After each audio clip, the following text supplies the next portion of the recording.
Hello and welcome to the Knights of Gab-A-Lot. I am Sir Benjamin, I am Sir Nicholas. and we are here to gab your ears off about whatever we like. And today that is Alien Earth, Episode 5. In space, no one can... ... That's the title. Which I actually thought was kind of lame. I'm sure no one's going to be surprised about that. They should have just said, in space, no one can hear you scream. They should have just made it that. Yeah. It's the little things that they seem to do or not do in this show. Okay, yeah, I'd say this episode, I think it was a breath of fresh air for at this point in the series. Agreed. But yeah, we'll get into it. Yeah. Okay. I definitely felt like this should have been the first episode. I actually still think the entire first season should have been on the Not Nostromo. 100%. I think they could have done that, or at least With different characters. Yes, and we will get into we will get into that. All right, so it opens 17 days from Earth. It's a flashback on the Not Nostromo. I actually didn't have a chance to go through to go over my notes to refresh today, so it's going to be kind of a fly by the seat of my pants. Oh, that's okay. The episode opens up with Maro waking up in his cryotube to get the news that some stuff has gone down while he was napping for 8 months. And he gets the news by a guy named Clem, who humorously enough, they kind of nicknamed Chlamydia, which I thought was kind of funny. But it's this young guy who, how did he say it? He just casually explains, yeah, while you were asleep, some aliens got out, the captain died. And oh, by the way, the substitute captain is effing this other officer, and it's kind of hot because she's on top. This is what? How do you just casually explain, oh yeah, the captain died? We actually, the first time we watched this, we rewound that because it just seems so bonkers how casual. I mean, he was a Gen Zer, so maybe, I don't know. Oh, he was way past Gen Z, unless they got cryo sleep going at that time and then froze him. I think I did notice that with there's a lot of, I mean, we'll see it more often, but there's a lot of this dialogue that I really think that someone watched the first Alien movie and was like, okay, space truckers, and they seem to talk like normal people in a thing where they're super cash, all this sci-fi stuff is super normal to them. So, cause they're sci-fi truckers. So, okay, everything is super cash. Got it. All dialogue on this ship cash. You know what? That's probably what they were thinking. But do they even watch the first Alien film, if that's the case? Because they were casual when it needed it, all the fun banter. But when it was business time, it was business time. And the ones that didn't, kind of get on board, taking serious the situation, those are the guys that got picked off. I got to watch Alien 1 again. Oh, yeah. So, we could do a whole thing on that. Oh my gosh. You know what we should do?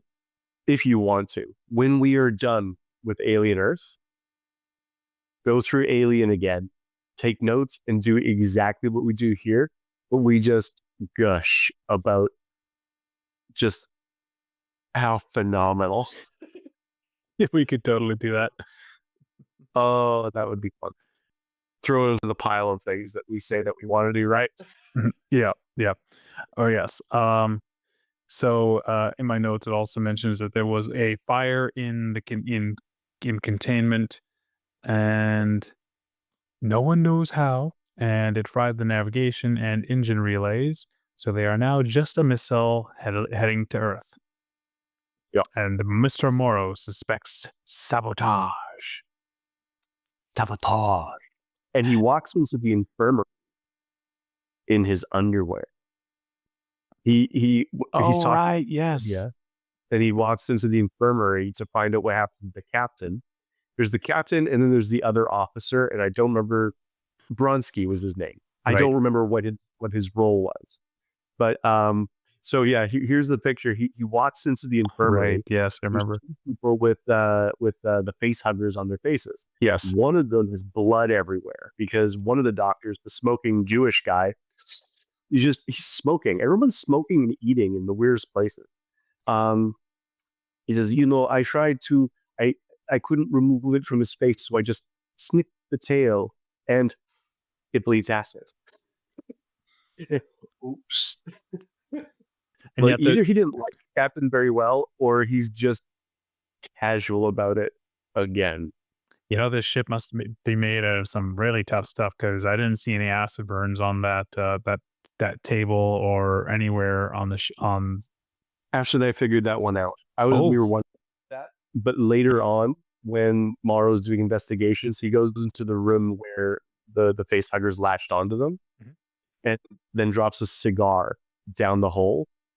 So they had tried to remove it at the site of the implantation. Oh. Not in the infirmary. Yeah.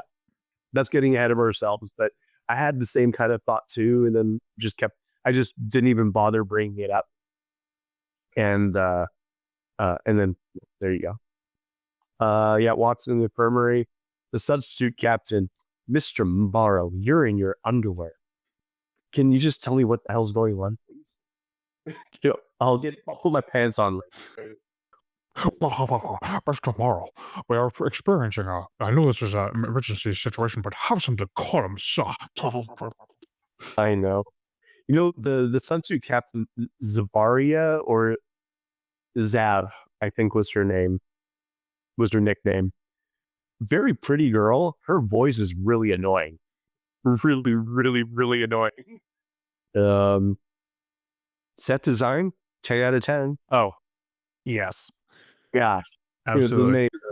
Yeah, set design, costume design, props, just wow. Like, again, someone went over the previous films, Alien and Aliens, with a fine-tooth comb and picked the stuff. And not only that, I think they even paid attention as to, okay, what stuff would be present, because this takes place around Alien, and Aliens is what,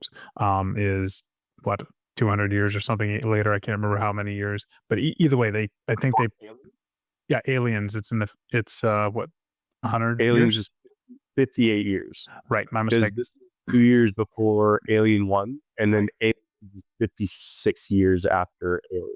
Right. Someone fact check me on that. Yeah. But anyway, the point I was making was whoever was in charge of set and props paid attention to the differences in technology, and they stuck in their lane. They stuck in the technological time lane, and 10 out of 10, man. 10 out of 10. Line is it's beautiful. It's good. It's really, really good. Mm-hmm. Oh yeah, the mechanic there. Oh yeah, I said that Maro is the one smart dude. Schmool, the older mechanic, was actually kind of one of the other smarter ones. He was like, you should space the bodies. You know what? Actually give that guy a melon. Mm-hmm. Or a cookie. Just make sure there's not one with edibles in it. Preferably. Yeah. He has to fix the shit after all. Yeah. It's also there too where he gives more information to Maro, saying that the explosion looked like sabotage. Mm-hmm. Yeah. Yeah. His chlamydia was like, oh, there was an explosion. So Schmool says that it was sabotage. So that kind of sets off the Saboteur plot line. Mm-hmm. Which Mr. Maro then follows it up by starting to inspect the containment area. And he finds, of course, the one open pod, and looks through as you mentioned, the melted hole in the floor. Then he starts reviewing the security footage. Yeah, that is quite a ways ahead, isn't it? I can't remember. I mean, like, these are the notes, so what I have here, I wrote I wrote down the notes kind of as we went along scene by scene, so that way I wouldn't. That's what I was doing too, but I like I said, it's been a while since my brain is. Yeah. I watched it just sleeping. Right. Yes, that helps. Remember, okay, remember, kids, if you don't have Disney Plus and you want to do a podcast talking about a specific show, record it as soon as you can after watching it, instead of making notes and then waiting a couple weeks and then recording. It's okay, buddy. I got you. Yeah. So Schmool, the mechanic, suggests spacing the corpses, and then other scene, Clem and Doc, Chlamydia and Doc. I think it's the black lady, the one who always eats in the lab. Right. I think her. Yeah, that Doc enters the lab and they look at the specimens and they're just kind of blah blah blah talking about the will and ever. And then nothing interesting happens there. And then that's why I didn't write anything. Yeah. Maro and the captain discuss the explosion. Maro wants an inquiry. Kind of wants to do a little bit of a inquisition, and then also tells her. So she's the acting captain now, by the way, which is very progressive of them. Also, he tells her that he knows about her relationship with Bronski, and then reminds her that it goes against company policy to have sexual relations with another officer. And then that jumps to Bronski gets put into cryo. He still has the face hugger on him. So the idea is that they're going to freeze the face hugger and him. And then we get Tang. Remember Tang? Yeah. A really creepy dude. The one who is a very try-hard character. He's like creeping on the other sleeping girl who's got his hand over her down under area over the cryo thing. It's really creepy. When I first saw him in the first episode, I thought, oh, okay, so here's our David analog from Prometheus. Yeah, he's not a robot. Yeah, that's like when I first saw the first episode, I wrote him down as probably the android. I thought he was an android right away. Yeah, he was too curvy to be an android. Because at least with David in Prometheus, he was watching the dreams, but it was more of like not necessarily a perverse curiosity, but just more of a curiosity. This guy clearly has some sexual fantasies. And I thought his character, beginning to end, is just one of the worst written characters. And that is saying something. Yeah, he is. Especially with the amount of tension. The worst written character on the Nostromo, for sure. Yes. I think part of that is because, for me at least, there's a lot of attention drawn to him, and it goes absolutely nowhere. And just the way that the scenes are shot, the interactions he has, and the way other people talk about him in any other piece of media, those are arrows pointing like, "Hey, audience, pay attention to this person," and he goes nowhere. Yeah. And we'll get to his weirdness. Yeah. Because he kind of helps with the investigation later on in the weirdest way possible. That's down the road. Yeah. I hated his character. I hated everything about his character. Bronski gets put into a cryo tube, yet Tang creeps up on the sleeping girl. This is when Maro goes to the explosion site. Yeah. He investigates it, drops the cigar down that little hole where the acid kind of ate through. He's just looking around, and then he goes with the security cam, and then watches what we already know what happened. I felt like a part of this scene was too long. We already got the idea of the facehuggers jumped out, and now we're just sitting there watching him watch the facehuggers. So we get the point. They got them cut. You could easily have shortened it down, like where you could have easily just had him going through the footage, watching it on fast forward, seeing the captain come in and get jumped, and the explosions quick, and then have him quickly go back, and then you see the door, the close up in the footage of the door being opened to indicating that someone was opened. Important information to have. Yeah, the being open and stuff. Mm-hmm. We didn't need to repeat the whole process. Yeah, I mean, if they wanted to, there's just it was too. I guess for what was needed, I think they were trying to establish tension, but because again, we know what happened, and it didn't happen creatively. We just know what happened. We already know Yeah, that they got jumped. So I think they were, yeah, like I said, I think they were trying to build tension with a scene we'd already known. And now I'm repeating myself. I'll just stop. yeah, no, I hear you. It's well, that's the thing. Just like most other things in this show, it does not build up dramatic tension at all. At least any meaningful dramatic tension. Mm-hmm. There's, at no point was there any dread.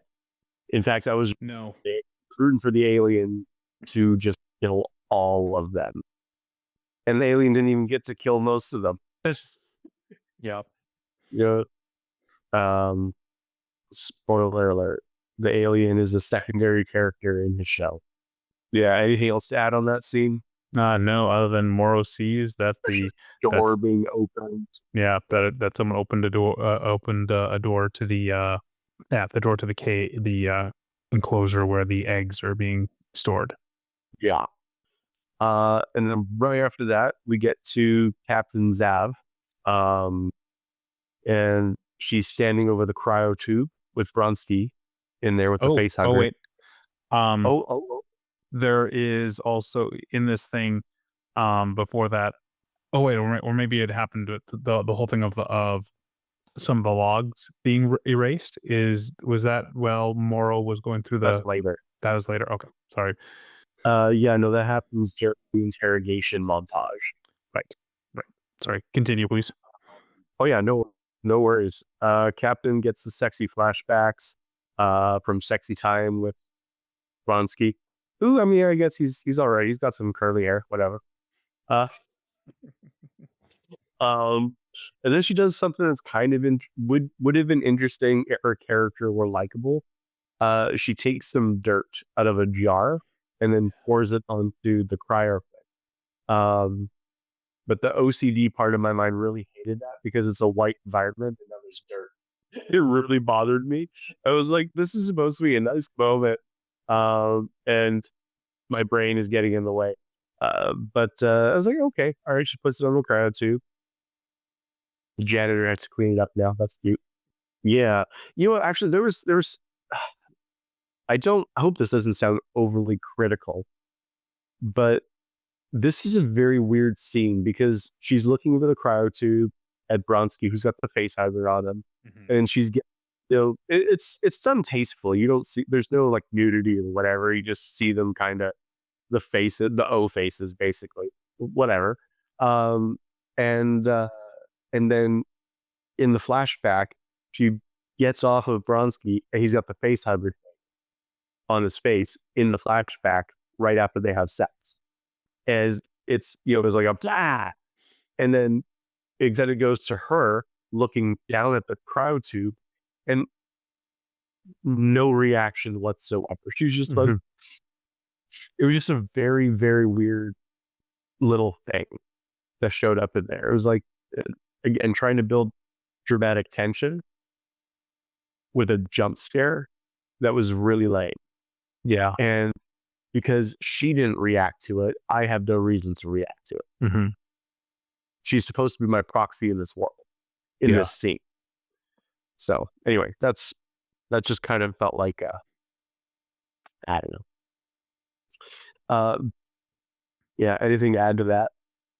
No, not really. The next scene I liked. It's the scene with Schmool, the older mechanic, and then Malachite, the younger guy. It took me forever to learn all these guys' names. But they're kind of in the little electric room area. Schmool is digging around, doing some stuff. They're talking.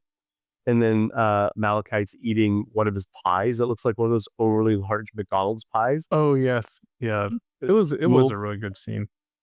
It was. The little Schmool says, so, if you break it in half and save it for later, you no longer have two halves, but you have two wholes. And Malachite's a dumb kid. Everyone sort of knows that. And so where's this going? Is this just another one of those stupid nowhere conversations? And then Malachite says, you're just saying that because you want to eat it when I'm not looking. And then Schmool goes, oh, I tried that one on you already. Like, that was so good. It was a fun, nice little human moment. This is totally a joke I would do with my kids. Yeah. You know? Yeah. And then I had those moments where they go, Dad, you tried that one on me. I go, darn it.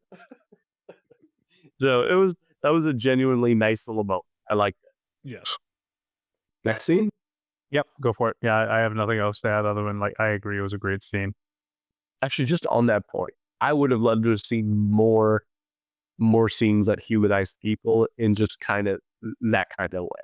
Mm-hmm. You get a little bit of that with Maro here, where it's oddly placed in the story, but you kind of get flashbacks to his past life, basically. Yeah. But they all felt really weird the way they. Speaking of Maro, quick cut back to Maro and Chlamydia, and they're walking into one of these other little Nexus room areas, and then Maro uses his cyber sword from his thing, and then points it at Clem, and he's like, "Are you the Saboteur?" And this was the one point in the episode where I thought, Maro, you're not the kind of guy who does that. That's villain move stuff. Also, there's cameras everywhere. You're going to get your license revoked. No, of course it wasn't me. There's a lot of cuts. Like, there's not a lot of very long scenes in this episode. It jumps. Hence why there's a lot more characters. So, and hence why I didn't take as many notes during those smaller scenes and kind of save them for the bigger ones. Yeah. The next scene, we get a member Barry, acting Captain Zava. I can't remember what I said before. Reports to Mother. She goes into the Mother room. Mother asks her, what's the state of the cargo? Oh, cargo's escaped. And then Mother says a line that we are all familiar with: survival of cargo is priority. All other considerations secondary. Which, of course, was from Aliens. Like, oh, damn, do you know? Of course, though, in Alien, it was specifically crew expendable. Yeah, and I couldn't remember it was written on there. I don't know what it was, but it looks so oversaturated on their screen, I could barely read it. Mm. I don't like the green lettering on the computer. Right. And I don't remember that being the problem the first time, but yeah, I missed that. Yeah, Maro's in his quarters. He's got memories of his daughter. There's letters, memories of them looking up to the stars, and I kind of zoned out. I don't blame you. They're that's one thing. Another thing that I've noticed with how this show is paced and how it's set up is that when it really wants you to pay attention to something, it's placed in the most odd spot where nothing interesting or noteworthy is happening, and then suddenly you're lulled into this kind of like, huh, okay, all right, when's the action gonna happen? Like, when's something gonna happen that is supposed to shock me up? And then after this super boring, nothing interesting happens, now we have something that you're supposed to pay attention to, but they're trying to be subtle about it. But your brain's already numb from the first scene, so it's not paying attention to the second scene. And then when the next scene comes, you're just like, wait, what? I think, do you know who Nerdrotic is? Yes. Yeah. Okay. He made this point, and I think it's spot on. I probably said this before. This show is made for secondary viewing, meaning it's meant to be watched while you're also on your phone. I mean, I think you can do secondary viewing with great movies, but then you miss out on stuff. Mm-hmm. This was made for secondary viewing, because I remember when I was watching the first time, I was on my phone a lot of the time, just like playing a game or whatever, because it's just anyway, secondary viewing. The thing is, I have a cardinal rule that a movie is on, no one is on their phone. Like I am like militant about that in my house, That and so is a super good rule, and I commend you for it. If it's a movie that is worth watching, like the other night when we were with the guys, we were watching District 9. I hadn't seen that in a long time. Nobody was on their phone. It's a good movie. You're getting into. Anyway. yeah. Great movie. Have you seen that? Oh yeah. Which, by the way, have you heard of, quick aside, have you heard of Feral? I think Feral Historian on YouTube. No. I recommend checking him out. He's got a really interesting breakdown discussing the themes of District 9 and how it is handling of racism and the symbolism. But he also he's got some really good stuff. Like he's got like a video discussing like Star Trek and communism and how it's actually not a very good description of communism. What was some other ones that he did that were really good? Anyway, check him out. He has some really interesting ideas. I don't know where he falls. Feral Historian, like Feral. Yeah. Yeah, check him out. Yeah, I don't know where he falls on the political spectrum, which I think is a good thing when you watch a bunch of videos and you're not sure where they fall. I think that's a good thing in my book. He has a lot of really interesting ideas and discussions about different media and stuff. It's really, I think you'll like him. Shout out to Feral Historian. Yep. Oh yeah, District 9. Well, yeah, that was we done with District 9. Not a. Yeah. Who were we? The acting captain, Maro flashbacking to his daughter and everything before he went on this mission, and then getting information that like your daughter has passed away because you're away too long. Sorry for your loss. Corporate condolences, that kind of thing. This just might be a personal taste thing, so I'm not gonna like classify it as like as a criticism. Mm-hmm. For me, I didn't feel like I needed to have that kind of backstory for Maro. No, actually, there was a character I feel like I don't need a whole lot of backstory for, and that just might be the fact that the actor just. I mean, he takes what little is given and he runs. Yeah, he's still, Babu Sise. He's awesome. I didn't need that kind of background for it. It was, yeah, it didn't really serve. Like, I don't think it really added to his character really at all, or didn't explain, and it didn't add anything, unfortunately. Well, no, it doesn't, because when you have a backstory, it should help to inform how he is and who he is in the present. Yeah. And so you would go, okay, what other interactions does he have with kids? And it's with Slightly, and Slightly is, it's not, it's a rather predatory relationship. Yes. So I don't think it served, anyway, that might just be me. I don't know. Or you said you didn't like it either. I didn't mind it, but it was again a pointless scene. Then we jump straight to outside shot of the Nostromo as the former captain gets spaced. Right. And then he's floating off into the big deep, and then there's another explosion on the exterior of the ship. And right as that happens, they also learn that the Chestburster has broken out of Bronsky, who was in the tube. And so they come back and they find a big bloody mess. There's a big hole in the cryo tube, and Bronsky's I don't think he's going to make it. Didn't oh yeah. Oh, sorry. During that scene where acting captain was talking with Mother, isn't that one where she discovers that some of the logs have been erased? Was that where, I'm pretty sure, wasn't that the scene where we find out about? I mean, actually, it really doesn't matter at what point. We just find out that logs were erased. I think we find out. I'm not even sure if I wrote that down. I think Maro discovers that they're erased. I did find it funny. We'll go back to the explosion thing, but just previously, the previous scene where she's looking with the thing with Mother, and that the order's basically saying that crew's expendable. And I don't know, I thought it was kind of silly in some ways. Just the overall vibe of the crew and the command structure and everything. It just seemed odd. I don't know. It just didn't seem to fit this whole thing of like, oh yeah, the senior staff know that everyone's expendable for these specimens, but I don't know. She doesn't act like it's got any weight. It's just kind of like, oh, okay, yeah, they're expendable. Okay, whatever. Well, she did have a bit of a visceral reaction when she read it. True. But I mean, later on, she's just so super casual. Yeah, her character is kind of all over the place. Mm-hmm.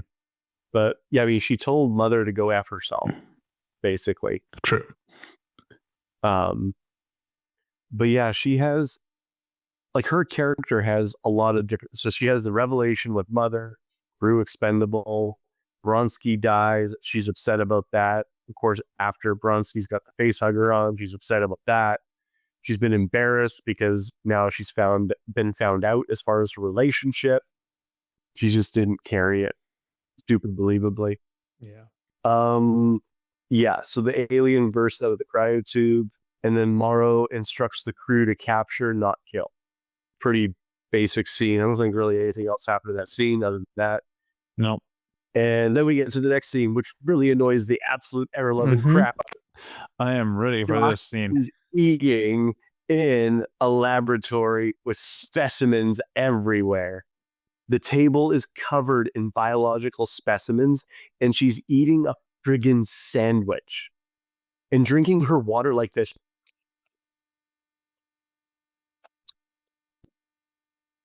You freaking weirdo. Just drink like a normal person. Good Lord. It drives me crazy.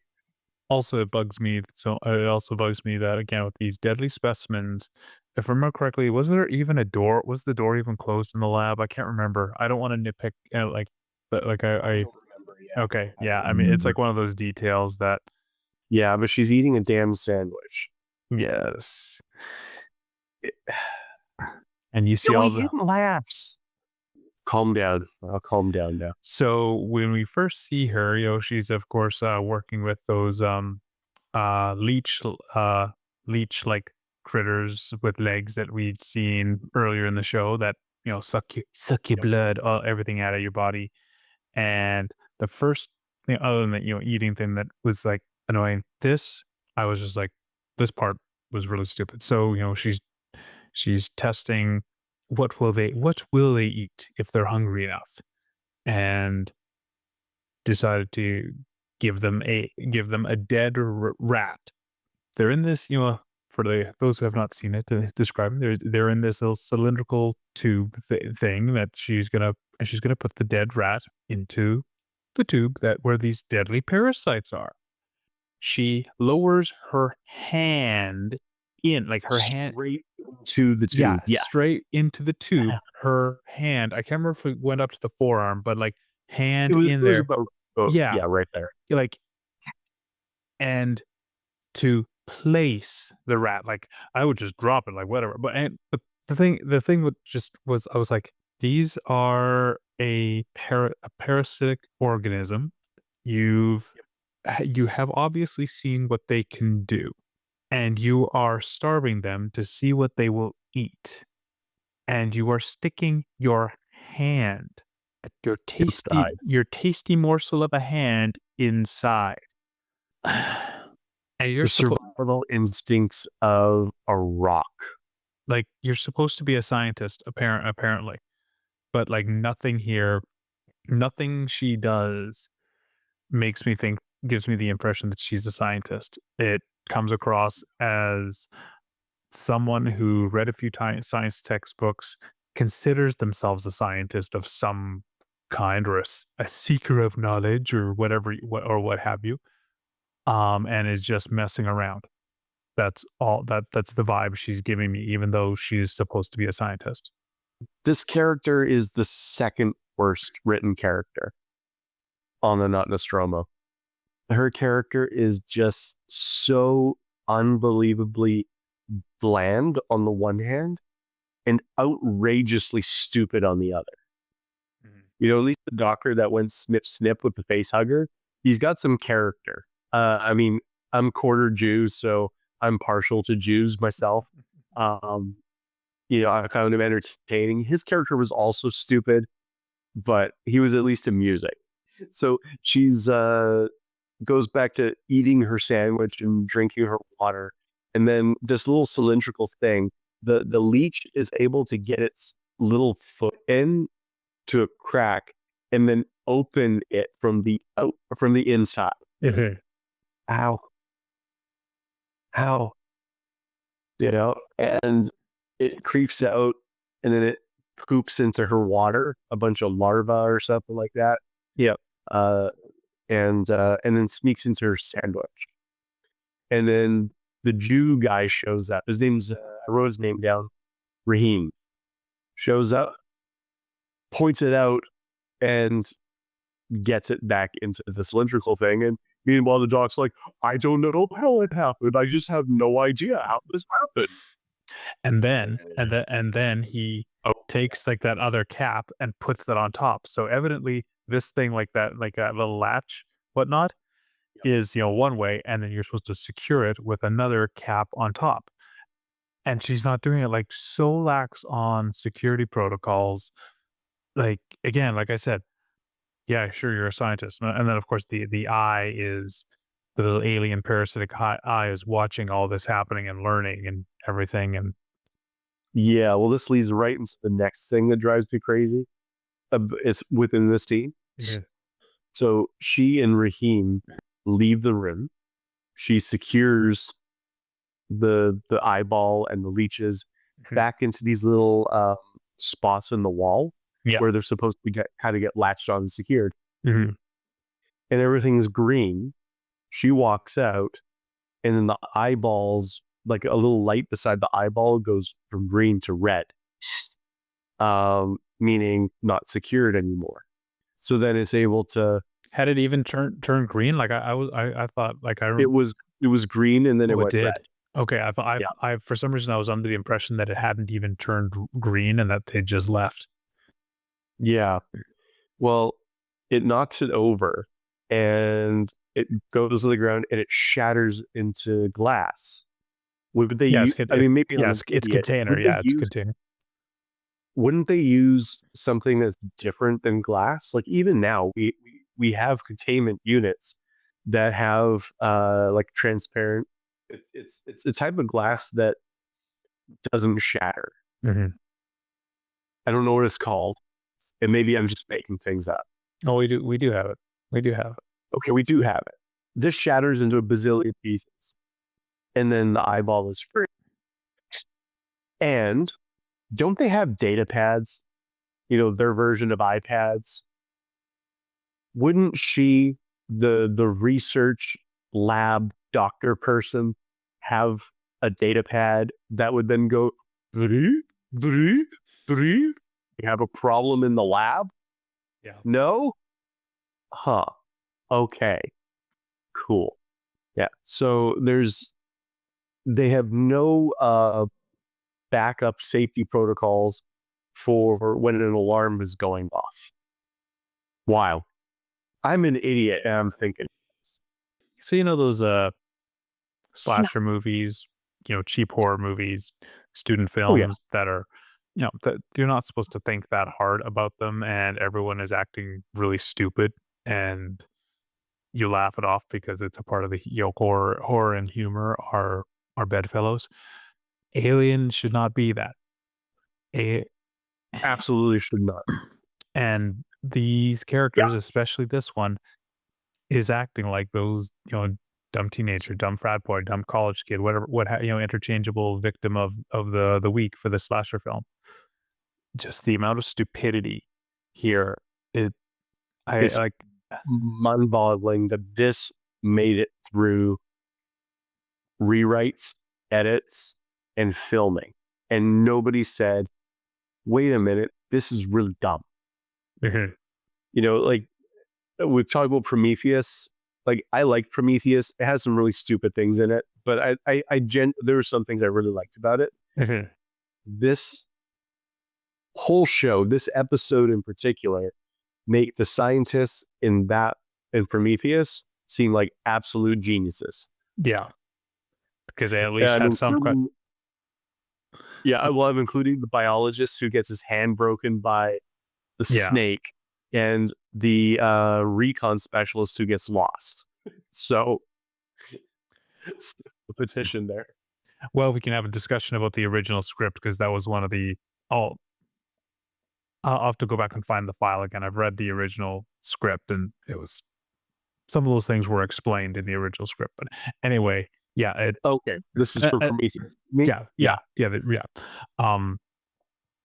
And also, I'll give for the scientists in Prometheus, they actually acted like there was some kind of a protocol, and that they were, even though there were 100%. Moments where they're just completely bypassing, a form of protocol, they at least act like there was one, and that they followed some kind of a system for how they were going to do things. Whereas here, like you said, food all over the desks, totally lacks on how she's going to contain these critters, and again, deadly frickin' parasites. And no, you can't argue like, oh, maybe they didn't know. No. There's dialogue prior and later on that indicates, no, they know how frickin' dangerous these things are because they've lost people catching them in the first place. Yeah, like a lot of people. I don't remember how many, but it was a good number. Yeah. Everybody enters the recreation. I'm just laughing because there's another asinine scene. It is a bit of an asinine scene. It's kind of funny, but it's really annoying. Because we've seen so many, even just in the Alien universe, so many scenes where you get a group of people, a group of survivors or whatever together, and they're discussing things and there's disagreement. And it doesn't sound like everybody has an IQ lower than room temperature. Yeah. Everybody in this conversation is just stupid. And it could have been a really good scene. Build up that elusive, dramatic tension. Yes. That we've been craving. No, just nothing. But we do get some funny things in this scene. Because remember that doctor lady has all of the yes, stuff in her water, and she kind of goes to almost drink it, like will she, won't she? And then she puts it down to answer to somebody. Yeah, and Malachite, the dumb mechanic guy, is eating, and the captain is busting his balls. This is not an eating thing. This is a meeting. It's like, well, there's food here. And you just shut up, you cow. But anyway, that's what I was thinking. That's basically what he was thinking too. And he's eating it, and he starts coughing. Oh, is he all right? You're like, here we go. Is he all right? Oh, the food's not that bad. and then he grabs her water and drinks it. Now we know who's taking his punch next. Yep. The thing that was bothering me so much about this scene, like you said, stupid people, was again how casually everyone's taking everything. Like, sure, people crack jokes when there's tension, but like there was certain crew members cracking jokes and whatnot, and acting captain, what's her name, is like, shut up. Fair, but just sure, you can tell your subordinates to shut up, but it didn't sound like someone who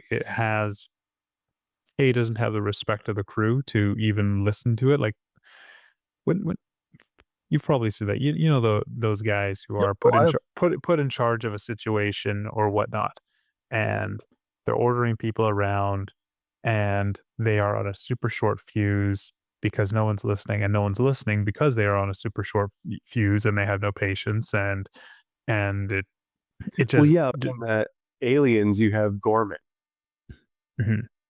Corporal Gorman. He's like the new. He's in charge of all these Marines, Lieutenant, and nobody. Lieutenant Gorman. Yeah, thank you. And he played that part really well. of this guy who has so much less experience than everybody else in the field, but now he's in charge of them. He plays that super good. She could have been that kind of character. I could have been on board with a character like that. Oh yeah. If she's not a character, she's just a stereotype with a name attached. Unfortunately. Yeah. And actually, another thing that really bothered me too is she makes this announcement: the alien is a xenomorph. A xenomorph is a generic title for an unknown alien thing. It's like what's that? It's like unobtainium, right? Unobtainium is, correct me if I'm wrong, but unobtainium is just a word that you use for a mineral that you see has value, but you don't know how to classify it yet. Yeah. What a xenomorph is. Because she's like, it's a xenomorph. Like, that should mean something. Yeah. You're like, no, that's not how it goes. It's one of those name drops, for the audience. It's the same thing with Star Trek Into Darkness, where Cumberbatch says, "My name is Khan," as if it's supposed to mean something to Kirk. Which of course it doesn't. It means everything to the audience. But or in Spectre, where my name is now Ernest Estavro Blofeld. Again, saying as if it's supposed to mean something to Bond, but again, name drop for audiences because only the audience is familiar with it. It's just Nanda. And then someone kind of says something like, and then they can bring up that there's a Saboteur as well. It's a whole mess of a conversation. It's a xenomorph. There's a Saboteur. There's an explosion. Oh, we're a missile. We're not a ship anymore. We're a missile. Like, just a lot of things being thrown out there. And then Malachite, the mechanics assistant, he goes, "What's a Saboteur?" And then Schmool says, "They're French." I thought that was actually funny, like in a stupid way. It was funny. Watching it a second time, Schmool was quickly becoming one of the MVPs of this episode for me. Yeah, actually, you know what? Now that I think about it, we should grab the wins while we can. Schmool was actually a pretty decent character. I liked him.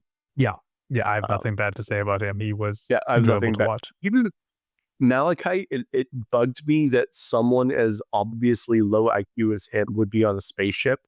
And Ashley and I were kind of going back and forth on that. And she was saying, well, it is the future. It's not like Weyland Yutani actually cares about. They just want the job done. They don't really care what the IQ is, as long as maybe, I guess, probably. But Malachite wasn't the worst character either. So. No. Also, this is where Maro says everybody needs to submit their activity logs as well.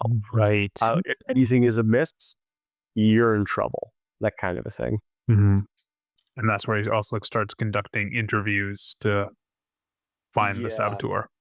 I don't want to fatigue viewers with just yet another thing, but this bugged me so much. So now they have this fear that one of these 8 or 9 people is the Saboteur, right?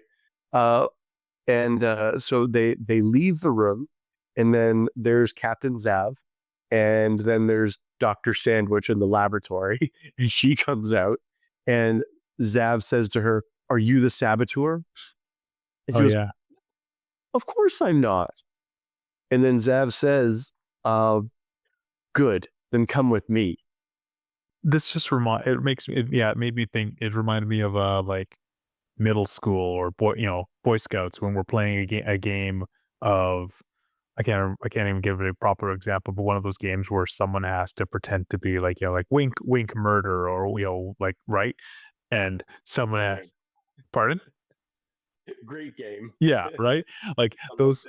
Yeah, like those kind of games where you're trying to figure out who's the murderer and all that stuff, and you're trying to make alliances with your friends, trying to figure out, trying to bypass the proper investigation channels and actually just straight up asking, "Are you the wink murderer?" "No, of course I'm not." "Okay, good." Wink. Yeah. Cried. Yeah, that's how it felt. to me. Like, oh, great, I'm convinced.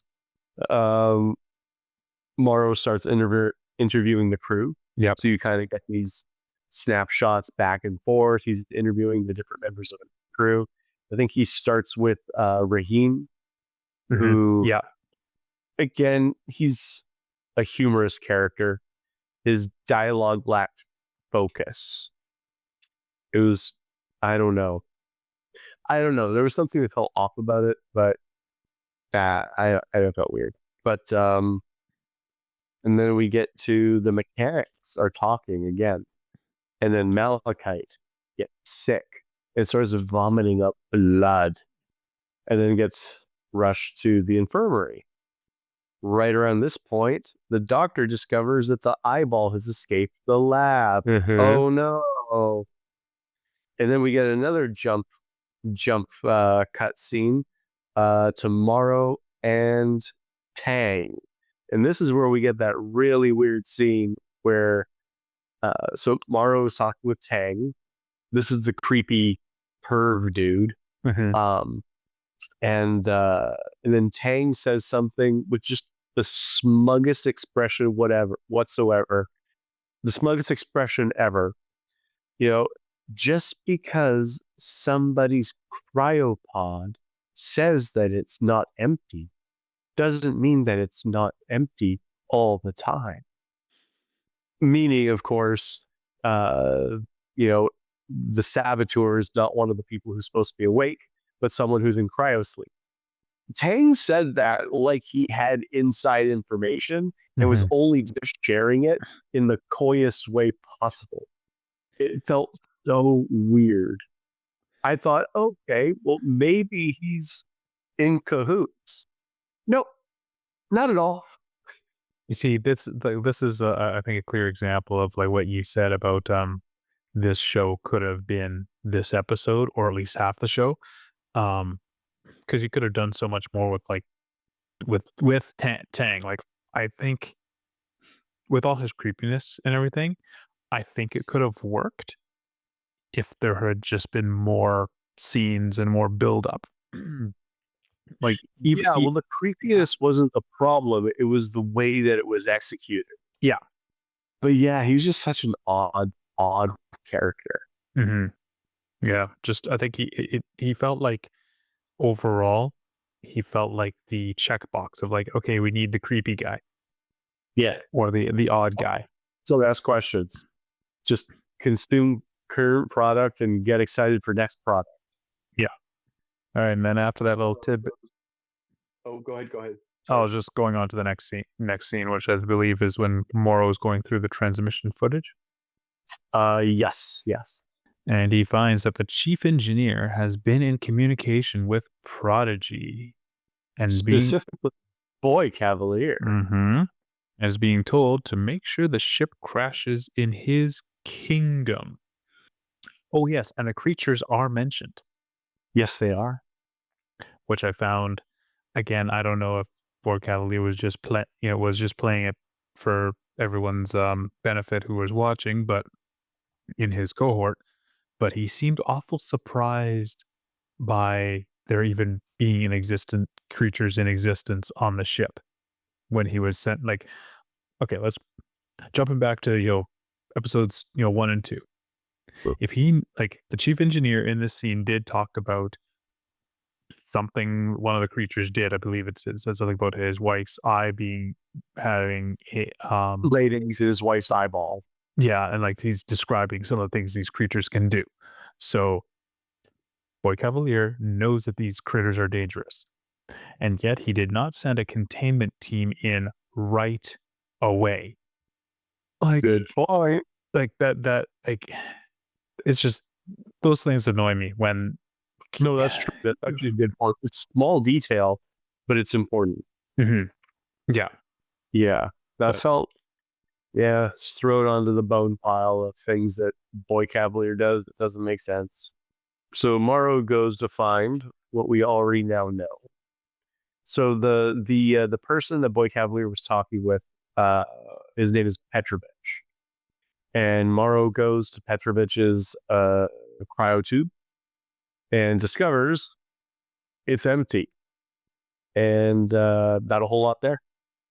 And then he gets called to the infirmary. And then we get a camera shot that's very reminiscent of, I think this is just from the director's cut of Alien, when a few of the characters are standing outside of the infirmary in the hallway, looking into the infirmary. Right. So we get like a little member berry shot like that. No complaints. Nope. Just it's fine. And the doctors say that Malachite, who is on the bed, unconscious, blood all over his face, he's losing blood, but we don't know why. And the captain says, do the surgery. So they do the surgery. Actually, right before the surgery happens, we get a snap cut to Tang, and Tang is sitting in his chair, and he gets some alien, and he looks up, and he shows the most amount of emotion that man has ever shown in his life, and screams. And we don't even get the decency of watching get torn to pieces because it cuts away. Sad. And then there were however many people are left. I think it's 6 or 7. Yeah, it's something like that. 1, 2, 3. Yeah, 6. 6 are left. And so this scene, Benjamin, where they open up Malachite to do the surgery to find out what's going on with him. What did you think of how they did it? Like they literally they open up his chest cavity. Nobody's wearing a mask. It's like, you want to save his life? Put a mask on. What do you want to do? Like drool into him? Put your cigarette out. Okay, put the cigarette out. And they just like open up his chest with this device. Wouldn't like keep bumping my mic. Hopefully that's not messing around. And like they violently open up his chest to reveal these ticks on his lungs. It just looks so wrong. Again, it's so much of this is like so much focus on trying to make these people look like space truckers that they forgot. Space truckers. Yeah. Right? Yeah. They're not that, but they're. Yeah. But the space truckers would have done things smarter than these guys. They did do things smarter than these guys. They open up his chest. They find ticks on the lungs. What's his name? Raheem goes, I'm going to save him. And he gets these tweezer things, starts pulling these things that are off on the lungs. And in doing so, one of the ticks sprays this aerosolized poison into the air, which then almost within seconds kills both Raheem and Dr. Sandwich Lady. And I'm assuming Malachite as well. Yeah. And then the captain, presses the decontamination button on the outside, floods the infirmary with whatever it is that like the CDC uses. Yeah. And the ticks are still alive. So are they just immune? I have to assume that they're immune. So they're fine. They crawl out. They're not dead. Maro looks at the captain, says, I'm in charge now. I am the captain. I am the captain now. Read my mind. Good movie. I am the captain now. And she just stands there like a useless cow. Anything else to add to this rather horrific scene? No, like it's funny. I liked it, but I also thought it was stupid, but I liked it. I think it's just because people were actually starting to die. Yeah, I wanted them. See, I wanted them to die from the xenomorph. And instead they just died from these ticks. It's like, okay, whatever. I was in this thing of like, okay, we've got other critters on here. Let's see what they can do. Yeah, I mean, fair enough. So Maro and Chlamydia then are heading down the hallway, and Petrovich starts shooting at them. So they duck inside the lab where Eyeball Thing and the leeches are. The leeches? Yeah, the leeches are out too. Yeah, I don't remember how they got out. I don't remember how they got out, actually. I just know that they did get it out. So Chlamydia gets shot by Petrovich. Chlamydia and Maro duck into the lab. Maro drags him in. And then Maro kind of sneaks out to go hunt down Petrovich. And then one of these leech things climbs up on the Chlamydia. Chlamydia is dead. And then there's a hole in his head, but I don't know where the hole came from. And then it climbs into the bloody hole in his head. I think it was implied that he got shot. Yeah, maybe they just didn't show it. Because when Maro left him, he was still alive. Right. But then he has the bullet hole in his head. So it could just be that they missed a cut. Yeah. Yeah, that's possible. But then the leech thing goes into his head. Which was, it was gory. It was cool. My notes say, leeches suck clam. And then we get... Oh, yeah. So right as this happens, Maro then sneaks up on Petrovich and far cries him in the back. Which I thought was a pretty cool scene. He used his arm sword and he's lifting him up and drops. So I was like, that's cool. Yeah. I feel like the whole thing with Petrovich, I mean, on the one hand, I was just happy that things were happening. People are dying. It's cool, whatever. But I felt like I didn't feel a whole lot about the fact that Petrovich died. Or I even didn't have a whole feelings about him being a saboteur. I didn't have a whole lot of feelings about anything in particular. And then, oh, he's dead now. Cool. Yeah. I think because we didn't get to know him. Yeah. Which I think, like, we keep on going back to it. If this had been a couple episodes and, enough time to get to know some of the characters and even us have moments of like, oh, who could be the saboteur? Yeah. It would have been far more interesting other than there's just this guy. Yeah. Well, they missed an opportunity to have a little bit kind of that feeling in one of the great things about the movie The Thing. And was just the whole who's the thing? Who's the saboteur? Who's the this? Who's the that? They could have done something like that. It's been done before, but they could have it always works if you do it. They totally could have, and they didn't.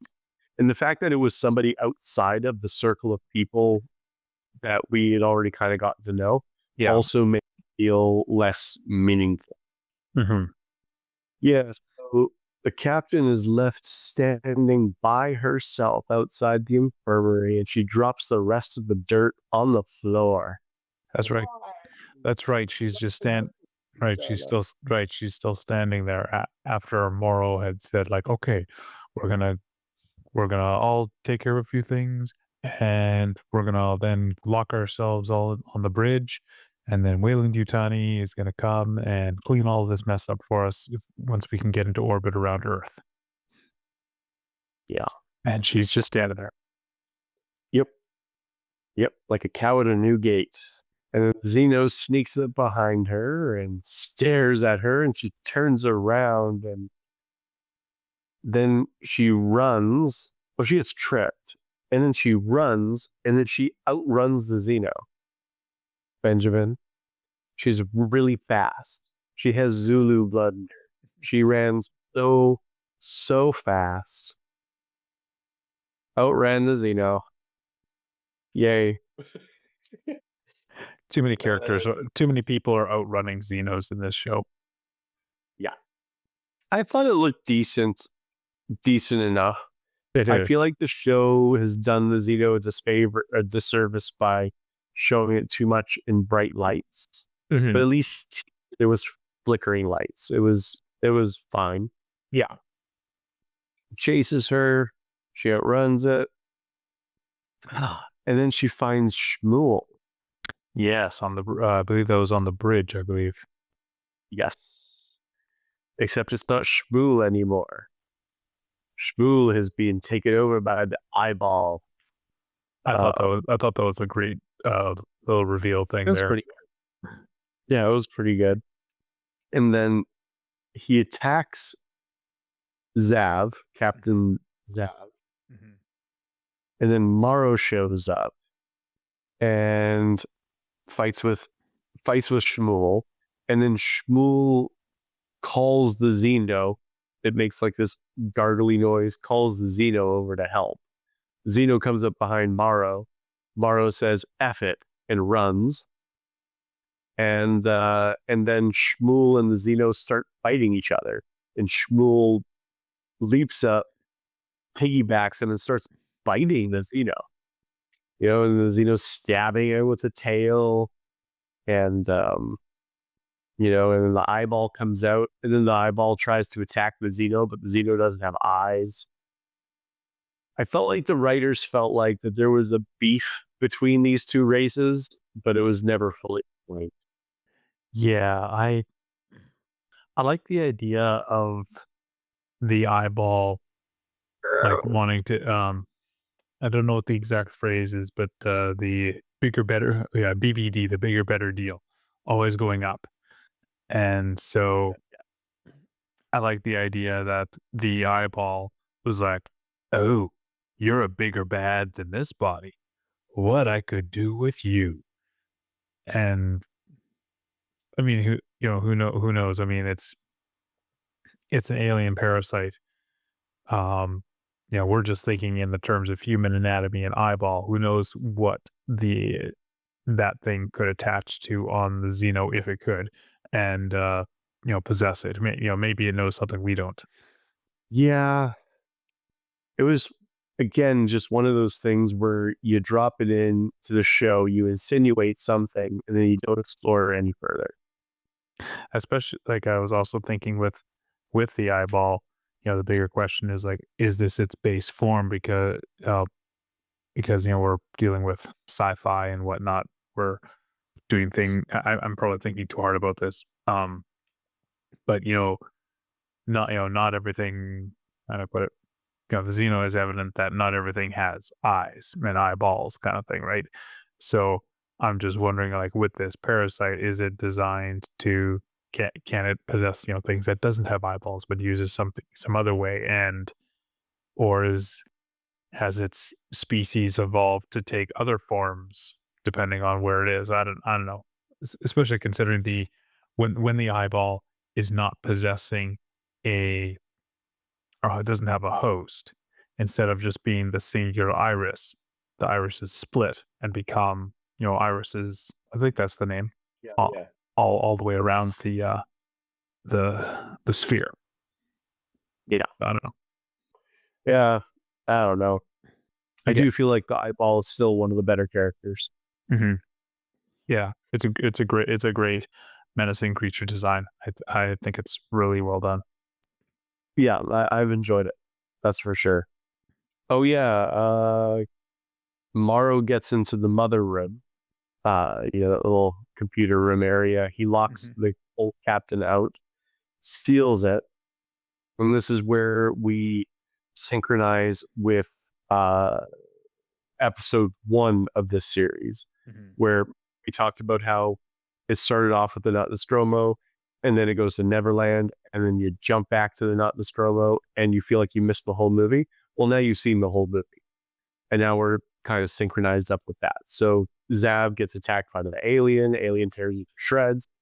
Alien breaks into the mother room, and Maro gets into, what did he call it? It was the wrecker room or something like that. Yeah. Then, he ejects. And then we fast forward, I guess, to the present, to where he's talking with the younger Utah. Mm-hmm. And she's saying, "Oh, my grandmother was so fond of you," and blah, blah, blah, blah, blah. We're going to go to arbitration with Boy Cavalier. And then Maro says, "Oh, no, we should do it my way. And I should kill Boy Cavalier." And then she looks at the people around her and goes, give him everything he needs. And then music plays and credits roll.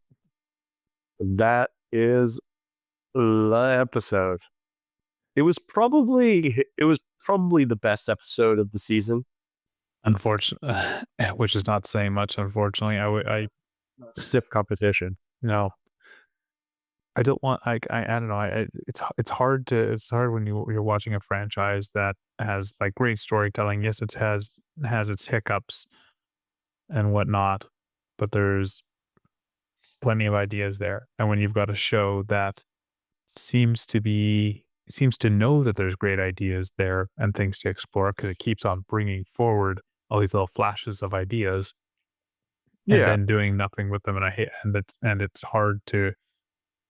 Yeah, I don't like the poo-poo. I don't want to be poo-pooing all over this, but it's poop. I is would poop. love it if this were amazing. Or even good. Like, I would take good. Or I would take decent or subpar. Mm-hmm. You know, if this were at least is on the same level as Prometheus, I would have been like, okay, that's cool. Yeah. I would live with that. I mean, again, I have my beef with a lot of things of Prometheus, but I'll rewatch it. No problem. Oh yeah. Yeah. It was what it was. In space, no one can ... Then I guess next episode gets back to Neverland, doesn't it? That it does. And there's so many ideas that they could have gone with. Yeah, we'll get into that next time. Oh, we will. Do you have anything else to add, sir? I do not. I'm ready for bed. I can tell you that. I'm so ready for bed. This has been fun. This has been good. Yeah. Thanks again for hosting. Yeah, you're welcome. And on that note, thank you everyone for joining us, and we will see you next time. Have a good one. Thanks for tuning in. You can find more from Sir Nick by searching Great Tradition on YouTube. You can also find me there by searching Classy Chappy. If we name dropped anyone during the show, be sure to check them out and leave them a comment saying that Classy Chappy sent you. The intro music was by Kevin MacLeod, Incompetent.com, used under Creative Commons 4.0. Thanks again, and we'll catch you next time.